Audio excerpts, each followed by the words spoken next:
Stop throwing your phone at a brick wall. Just a little suggestion. Hi, Thomas. How are you? Good.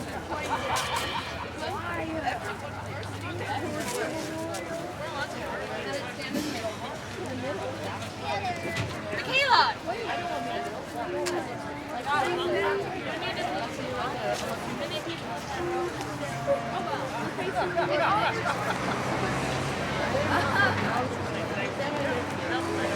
Don't share the same part of those?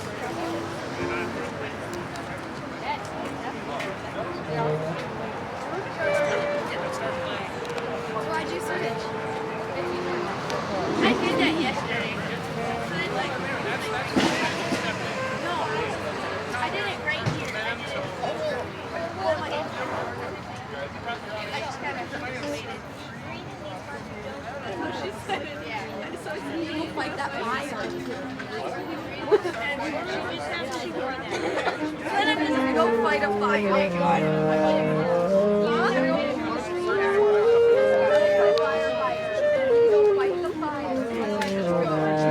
Who's driving?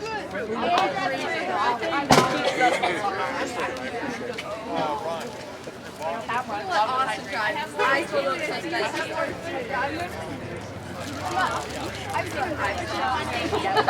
I did see that. I didn't hit our cars today though, so I think I should drive.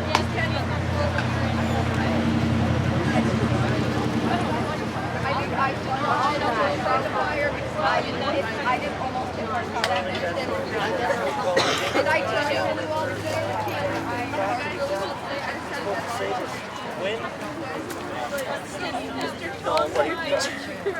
Cleaned everything else.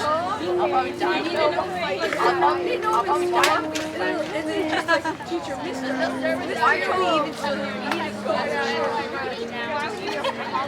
We need to go save the bases. But it was Mr. You broke it. So what?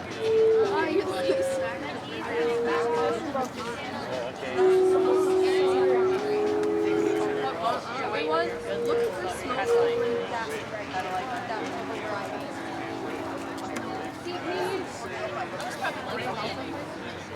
I'm glad there was a sign. I don't do this for a living. Are you my own friend today? David, I think, is sick. So you can understand. Wherever you guys can see. You don't have to play it all.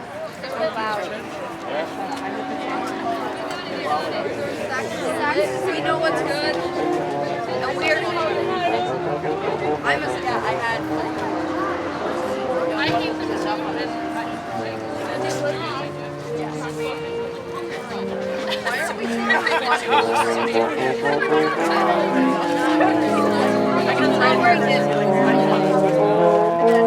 my jacket is gone. I was going to change after this.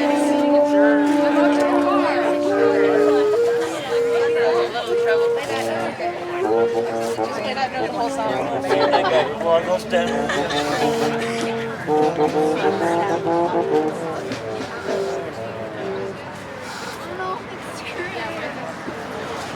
I have a screw now.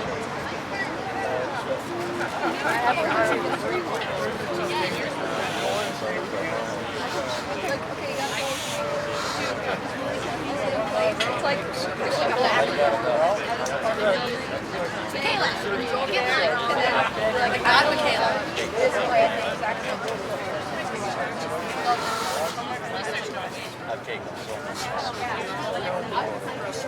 And if that's not a good spot, right down to the sidewalk over here. Yep, so we got a nice semicircle.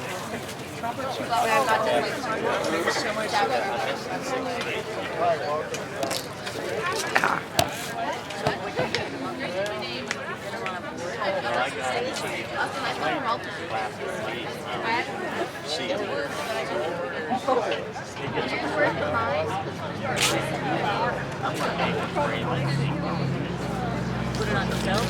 Yeah. I made earrings here. Blow some more there.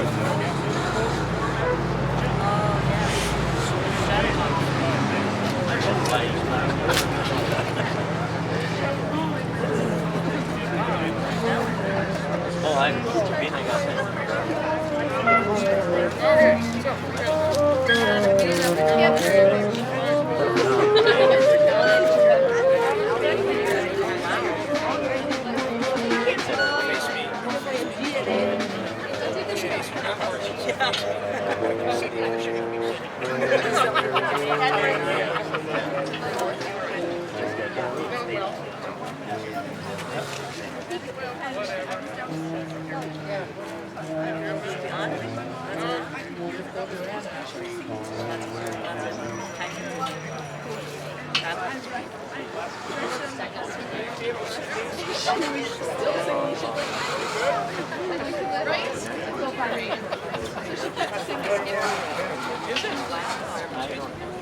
I haven't done it before, so.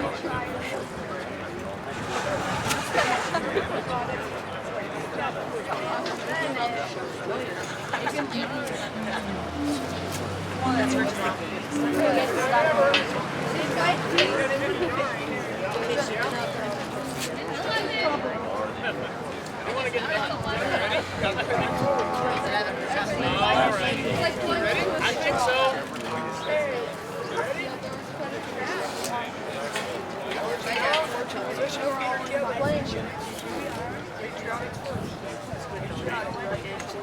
Here we go. 1, 2, 1.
Order! Pause!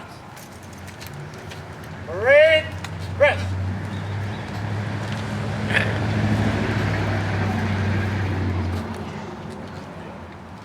See how loud we can make it squeal.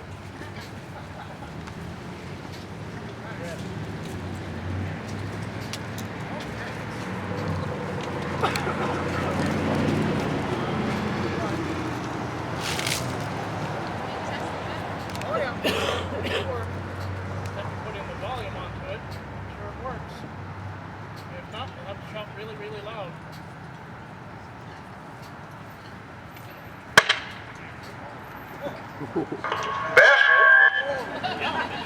How it works. All right. All right.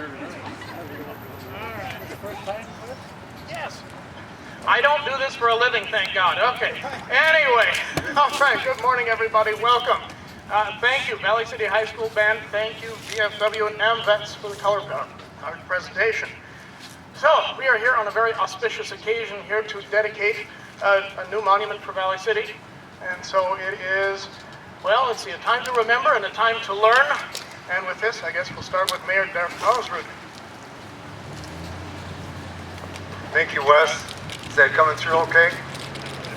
Wes provided the levity so we don't have to have any jokes. Thank God for this beautiful morning so we're able to do this comfortably, and thank you for the veterans who have contributed to us having the freedom to do events like this in our community and in our world. But on behalf of citizens of Valley City, thank you very much for being here, and I too would like to acknowledge the band and the color guard. But we are glad that you're here, and then a thank you to some of the organizations who are instrumental in today's activities. The Jewish American Society for Historical Preservation, thank you. Thank you to the State Historical Society of North Dakota, the Barnes County Historical Society, and very much appreciate Wes Anderson's work in facilitating this very special event. This marker is the first of its kind by the State Historical Society of North Dakota, and it's beautiful. So thank you for providing this extra beauty to Valley City. And with that, we're getting back to Wes to learn more about the man. Thank you. Thank you. Thank you, Mayor Karlsrud. Okay. Next on our list here is Jerry Klinger from the Jewish American Society for Historic Preservation. We were contacted back in February with the idea of doing this marker, and it kind of started off, and we got to be the guinea pig for this whole thing, and it wouldn't be here without Jerry and his help on making this happen. So, with this, Mr. Klinger. Thank you very much. I really do appreciate the opportunity to come here and to share with you. This is a very special experience. And maybe I should give you a little context to understand how special it is to be out here in North Dakota. As I was quipping with somebody earlier, a lot of people don't even realize there's a life west of the Hudson River, but there really is. I come from the state of Maryland, and we all have learned in history about how freedom flows. We're always taught that it starts in the east and it flows to the west. Over the years, I've done quite a few of these projects. I've done them in many places, I've done them in 5 countries. This is the 27th state that I've done this. I can tell you that history is totally wrong. It's backwards. It doesn't flow east to west. Freedom actually flows west to east. Share a story. Before the Revolutionary War, when we had various colonial control of different areas, like Maryland was under a control, Pennsylvania on. Every area had its own set of rules. We're taught in our history books that Maryland was a Catholic state. Well, that lasted about 5 minutes until the government in Britain decided we can't have any Catholic states. That won't be tolerated. But then they went even further. They started restricting what Catholics can do and where they could be. They wouldn't even let them hold office. Then they added a law on the books of Maryland that if you had a Catholic family and one of the parents passed away, the children of that family would be taken away. no longer had a full home to raise the children carefully protected, and they were brought back into the church as the government of Maryland thought fit. That was a reality of life in the East. There was what they call a test oath for everything. You want to hold office, you had to swear a special oath. And these oaths were designed to keep people away from being incorporated and included in a community. Now in Maryland, we had one of the most vicious anti-Semitic fights that ever took place. And that took place 50 years after the American Revolution. It was called the Jew Bill of Maryland. Now what was it? Since every state had its own control as to who could vote and who could live in a jurisdiction and who could hold office, Maryland decided we're going to include a test oath in our Constitution, which they did. And it said that in order to be a lawyer, dog catcher, anything, you had to swear upon your faith as a Christian that you will uphold the laws of the state of Maryland. Now that was done deliberately to exclude certain people. Then there was a man about 1818. He was a new immigrant. He was a man named Thomas Kennedy. He was a Scotch-Irish Presbyterian, moved to Western Maryland, never met a Jewish person in his life. But he said, this can't be right. This is something wrong. We can't have this type of intolerance and bigotry. We have to be inclusive. We have to include everybody. So he began a 10-year fight that became one of the ugliest in American history to simply change the Constitution of the state of Maryland to include people that, let's say, the majorities didn't like. Finally, in about 1828, by one vote in the Senate, the Constitution was changed. And they said, if you will swear upon your faith that you believe that someday, if you've been a stinker in your life, that God will take judgment upon you, you can hold office, you can vote. That was, again, done deliberately. Yes, Jews could be part of the community, but they were really focusing on somebody they hated even more, Quakers. Quakers can't swear. They can't take an oath. And in Maryland, it wasn't until 1903 that the Constitution of the state of Maryland was changed so that Quakers would be included in the Maryland experience. Now, this kind of stuff we're really not talked too much about, and the reason for that is that we're always thinking that when we had the Constitution, we started spreading westward, we shared our values, our interests, our understandings. What happened that as you move further west to the frontier, all of this silliness, all of the bigotry that came from Europe began to fall away. There was no room for it. A person had to be valued on who they were, what they could bring to a community, not what religion, not what color, not what anything somebody imagined they might be. The idea of freedom flowed, as you went further west, it began to flow actually backwards. It flowed to the east. So that from the Western experience, the first Jewish governor was from Idaho. The first Jewish congresswoman was from the West. The first Jewish rabbi, was a female, was from the West. This was strange concepts in the East. So when I say that this is a special place in North Dakota, the values, the inclusions, the willingness to accept people, and not the way the people in the East might think, this is something special that the West has that we can share with everybody else. What Mr. Stern did, he came here, well, he was about 16 years old. Early, I think it was about 1903, somewhere in that area, he finally made it over to Valley City. He was born 1887, that was about 2 years before North Dakota became a state. And he found something special, unusual about being out here, about being included in North Dakota.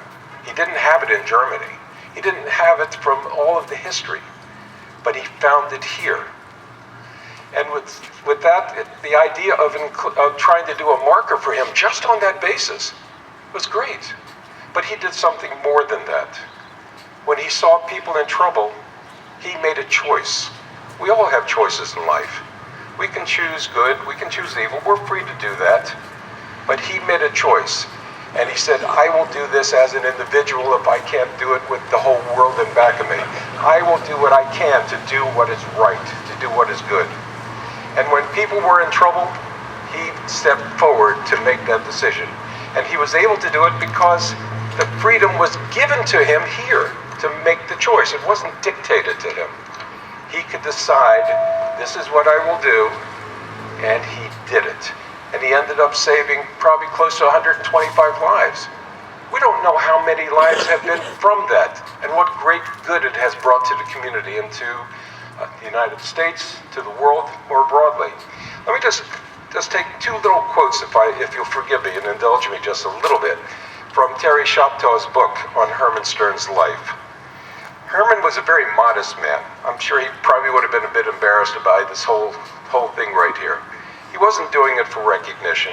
He was doing it because it was whatever he did was for the right thing. He wanted to help his community. He wanted to help his state. He wanted to help this adopted land of his. And when people needed help, he stepped forward. Well, Terry took a quote that was from a scroll that was given to him on his 70th birthday. And it said, to you who unselfishly devoted precious time and money in order to answer our prayers from across the sea, we shall forever be indebted. Through your love of fellow man, we've been able to once again live in peace, security, and happiness. The enclosed check is only a token of our affection and gratitude. Let's contribute to one of your humanitarian projects. God bless you for many, many years to come. Well, Stern appreciated the gesture, and he turned around and he gave the money to his oldest and most favorite cause, the Boy Scouts of America. When he passed, Terry continued just a little something about, as you know, many of us will have a dash in back of our birth dates until the day we should decide, or I should say God decides for us, when the dash should come to an end. But he passed out a little booklet that a number of us have been able to receive today. As I understand, Rick, and I think I understand that it was put in every suit pocket. But from that he wrote, be humble in the eyes of God. He had written in the little pamphlet he gave to young men and women over the years. Be more than tolerant, be understanding. Judge an individual not on his race, his creed, or economic standing. Judge him for what he is. And Herman, I want to thank you very much for that. And I want to thank the people of Valley City, Mayor, Wes, the Honor Guard, everyone. I do appreciate this opportunity to share a little bit in your story, and it's actually all of our stories. Thank you. Thank you. All right, we won't do that again. All right. Anyway, so next I have Lisa Steckler from the State Historical Society of North Dakota. This is marker number 1 of this new program across the state, and we've been flashing emails back and forth and phone calls and frantic things of getting things going and making this happen. So we got to be the test subject. We got to be numero uno, the guinea pig, we found out everything to do wrong first, so now it's going to be right hereafter. But anyway, this is Lisa. Lisa, welcome. Thank you. As Wes said, my name is Lisa Steckler, and I am with the State Historical Society of North Dakota. I am the program coordinator for the Historic Marker Program. And on behalf of the Society, I would like to express how excited we are to be here dedicating the very first historic marker in the state of North Dakota. This program was authorized by the state legislature in 2005, and it was designed with the purpose to identify local, state, and national points of interest in this state.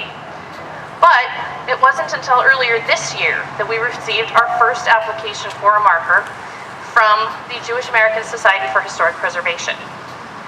I would like to thank Jerry Klinger with the Jewish American Society for Historic Preservation for proposing and funding this marker, and also for walking me through the process of creating the program as we were doing the program.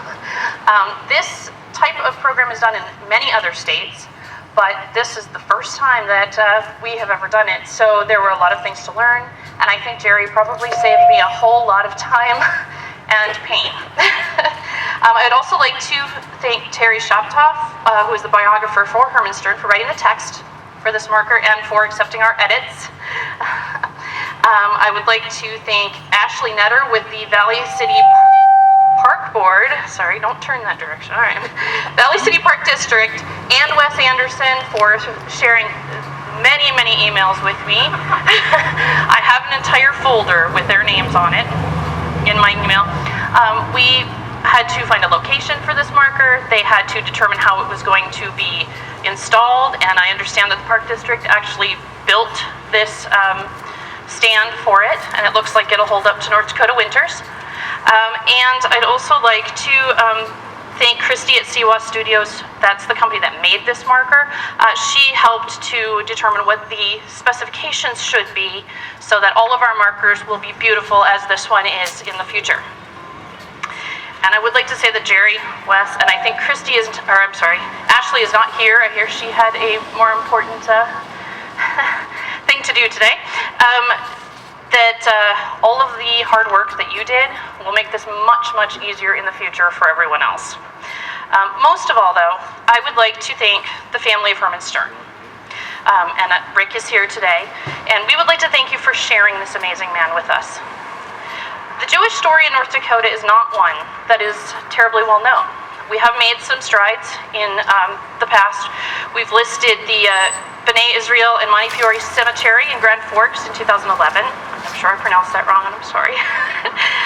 The Ashley Jewish Homesteaders Cemetery in 2016, and there's currently a draft nomination for the Sons of Jacob Cemetery near Garski in Ramsey County.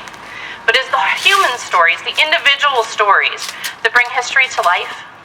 And it is things like this marker, recognizing achievements and contributions of a wonderful man, that will add to that story and provide inspiration for generations to come. At one point, all of us were immigrants to North Dakota, our ancestors were, and I'd like to think that he was able to do all the things that he did because we provided an environment in which people could do what they were able to do and could be who they wanted to be without having to worry about prejudice or of not being included. And the last thing I have is I do have certificates from the State Historical Society I would like to present to Jerry from the Jewish American Society for Historic Preservation. And this is just recognizing you for your dedication to our state's heritage by dedicating this marker today. And I also have one for the Barnes County Historical Society as they are co-sponsors. And I'll give that one to Wes. And I'm going to stop turning towards that speaker. Thank you all very much. Thank you, Lisa. Thank you. So, I never got to meet Herman Stern. I've only heard about him and read about him and helped people learn about him. I had the privilege of meeting Dick and Eddie, his sons. We had a great interview with them one day. Learned where all the bodies were buried. It was fun. The two had amazing memories and wonderful stories to share about growing up in Valley City and about their father. And so though they have both passed, and today we have Rick Stern, grandson. So come on up, Rick, and share a little bit about your grandfather. Well, again, thank you very much for being here. I've seen so many friends. How many people knew my grandfather, met him? I think there are quite a few. And it is interesting, the interest in my grandfather. He has been gone for 36 years. 36 years. But still, his spirit lives on. His spirit of hard work, his spirit of inclusiveness, and his spirit of working for Valley City and trying to make Valley City the best city that he could. You know, Grandpa did so many things for the state and the region and everything, but his love was Valley City, or as he used to say, Wally City. That's another interesting thing.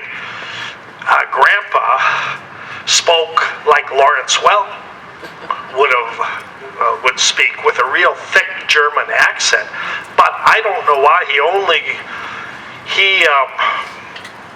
Eighth grade was as far as he got in school, and then he came over here, but his grammar was impeccable, and I think perhaps it was his Masonic work. He was a lifetime Mason and studied Masonic teachings. And that helped him to write his little pamphlet, his guide for success. And if anybody didn't get one, we have them here. Grandpa would pass them out to young people. But Terry Shoptaw, the author from Moorhead State, gets a lot of credit for the renewed interest in grandfather. He was the one that wrote the book. You've been kind enough to assist me, and he wanted to be here, but he sent a statement that he wanted me to read. Trying to summarize the entirety of Herman Stern's life requires far more than a few words on one historical markers. It requires more than even a book, as I well know. It is so appropriate that this marker places Mr. Stern's legacy in relation to the Jewish immigration into Dakota Territory, because Mr. Stern always emphasized the contributions of all others to the many achievements of his life. In addition to the efforts that he and his wife Adeline made to save German Jewish refugees and find them new homes in North Dakota, Herman and Adeline worked with many others to help create the Greater North Dakota Association, the Boys and Girl Scouts throughout the region. And in every one of these endeavors, Herman took care to give credit to all those who, as he said many, many times, had been kind enough to assist me. So too we thank all those who helped in the effort for this marker. Mr. Stern's life and the lives of those he helped is so appropriate to the history of the state. While so many have in the past, and so many still can, like Mr. Stern, find new lives and new opportunities. And we want to thank Terry Shoptaw for all his work. Now, I got to know my grandfather. I spent a little bit of time here at Valley City. We even used to take the train to Valley City from Fargo to spend time with Grandpa, and hanging around the store and just the swimming pool in Valley City. They lived right on the river, and just what a beautiful town Valley City was. My uncle played clarinet in the band. My dad played the violin in the Valley City Orchestra. My mother graduated from Valley City High School, so Valley City has always been close to our hearts. And you're right, he probably wouldn't have cared much for this. I remember I was at the winter show. Grandpa was the chairperson of the fundraiser for the big winter show building, and when they dedicated the winter show, they unveiled this thing, and there was a big sign, Herman Stern Arena. He was so upset he fell off the stage. And he said, I have two questions. How much did it cost, and who authorized it? But one last aside, when the snow collapsed the roof of the dome or the winter show building, and it damaged that sign, and they said, well, what do you think, should we get the sign fixed? That was Grandpa saying, I never liked that sign. And so it's not there anymore, because he didn't want it there. But he loved Valley City, and I'm sure he's proud of our new mayor in Valley City. Is going to bring all Valley City people together and, continue the place that Valley City has in the great state of North Dakota. Thanks to the Color Guard, and thank you all of you for being here. And if anybody is interested in one of his little books, we have several here. And again, thanks to Wes and thanks to Jerry, and on behalf of our family, we appreciate everyone's interest and continuing the legacy of Herman Stern. Thank you. Thank you. All right. So, well, we're almost done, kids, I promise. Anyway, we have Dick Gallman here, representative of the Valley City Park Board, and this marker is here thanks in partnership to the Park Board. The Historical Society was contacted. We don't have land, and so where do you put a park marker? Well, in one of the parks. And so a decision was arrived at, and here it is for all to see. And so come on up, Dick. Thank you for your coming. morning, everyone. Thank you, Wes. Thank you for being here today. First off, I'd like to recognize and thank Wes for all his work for making this possible. Thanking Jerry for all his hard work and dedication in coming out here today. On behalf of the Valley City Park District, we're proud to receive and display this first historical interpretive roadside marker of the State Historical Society in North Dakota. We are honored to receive this distinction and marker that tells about the life and story of the accomplishments of Mr. Herman Stern. Herman Stern left us a legacy of making a difference in people's lives. He left his mark on this country, the state of North Dakota, and this community. We are grateful his life story will be part of our park system in Valley City, and offer our thanks to his family, the State Historical Society, the Barnes County Historical Society for this great opportunity.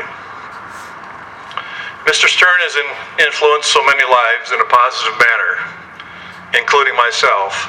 I have one of the original booklets I've had on my desk for over 30 years at the bank. I keep this booklet on my desk by Herman Stern. It's called Good Rules to Achieve Pride and Accomplishment. He tells us to be strong in character, be sincere in purpose, be enthusiastic, develop initiative, be thoughtful, be understanding, and be humble.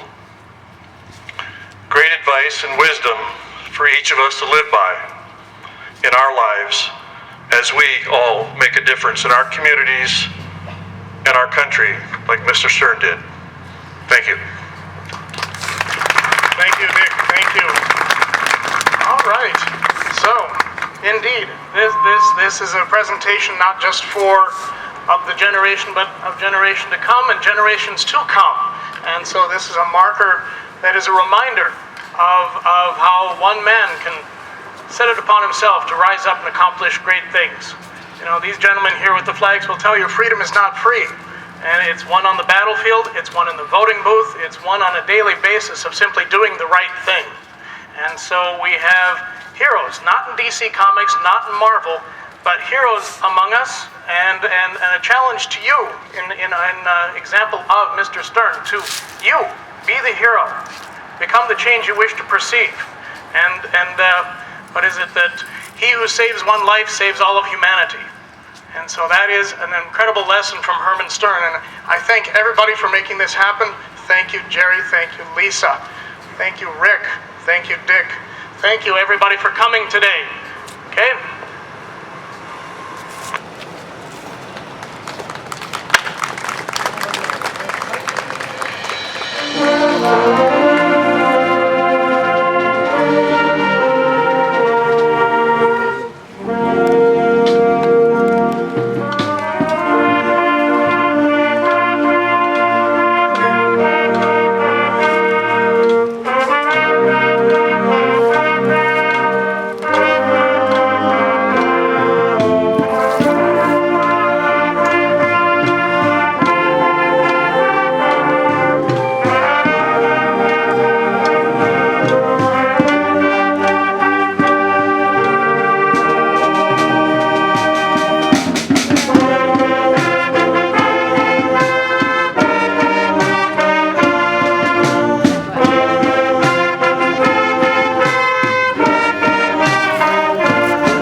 I didn't break the camera. No.